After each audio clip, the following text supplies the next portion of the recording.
Lori Loughlin and Massimo Giannulli. We've talked about this story so many times, and we still don't know how to say the name. Anyway, these are the parents during the college admission scandal that paid $500,000 so their dumbass. Oh, their daughter was a YouTuber, and they faked that she was like on the row team, Yeah, so she could get into USC, and they were trying to fight it. Unlike all the other parents were like, "Yes, we fucked up. This is humiliating.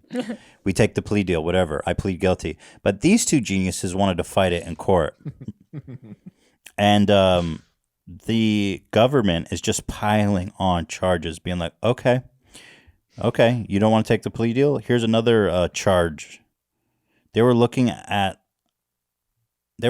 like 40 years in prison or some shit if they lost. Right. You know? So the government laid it on heavy enough that they were like, all right. So the new sentence, this is the plea deal.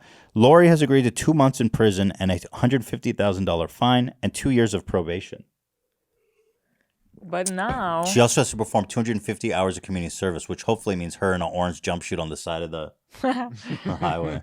But now with coronavirus, that just means she gets to do it at home. You're right. That's absolutely right. So she basically... Well, house arrest. All good.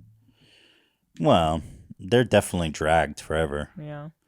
And then her husband is going to do 5 months in prison and $250,000 of fine and 250 hours of community service. 250 hours, that's quite a bit. I mean, that's like 8 hours. That's a lot. What's 250 divided by 8? They probably don't even do 8 hours. Like, what do you imagine? It's probably like a 3-hour shift, right? Or 4 hours. So what's 250 divided by 4?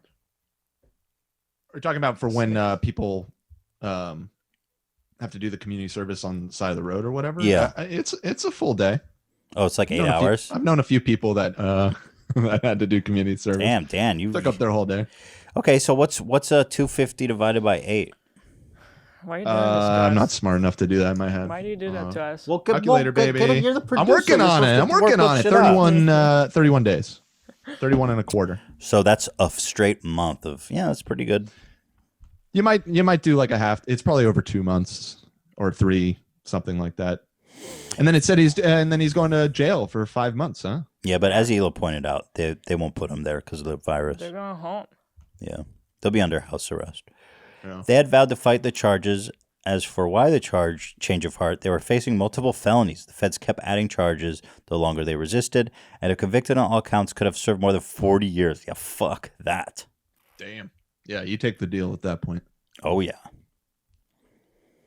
That story is so embarrassing for them. Oh, and then another one. Kendall Jenner You're so good with names, man. agrees to cough up $90,000 over Fire Festival promo. Because she was one of the models that was promoting this shit. And what's actually interesting, this is a lesson for all you kids in business. She got paid $275,000. So she's still walking away with a cool and clean $185,000. She's got a lot of money still. She's doing all right. $185,000. She's doing pretty well. Yeah. So that's a lesson for you. When deciding if to break the law, just think that if you get fined, just make more money than what the fine is for. That's how pharmaceutical companies think about everything. They're like, damn, So, okay, this medicine killed like 1,000 babies, but we did make $1 billion. The FDA is going to charge us $250 million. So we're still going to make $750,000. The babies is just collateral. Mm-hmm. Million, but yes. Million, but yeah. The point stands. Yes. What did I say? 1,000 instead of 1,000,000. Well, 1 million babies. No. What are we talking about? Forget about it. Why did you say 1 million babies? You just No, you got the note. You said Go ahead and correct me, Ela. you meant to say 750 million. You said 750,000. Oh, yes. But why did you say 1 million babies died? I did not. That's dark. Why would you put that image in my head? No babies were harmed in the making of this podcast. I would call that false advertising. Oh, yeah, that's my favorite Ja line Rule. from the Fire Fraud. Ja Rule goes, "It's not fraud. It's just false advertising." That's not fraud. Right. I would call that false advertising. You fucking idiot. Makes sense. You dumb ass.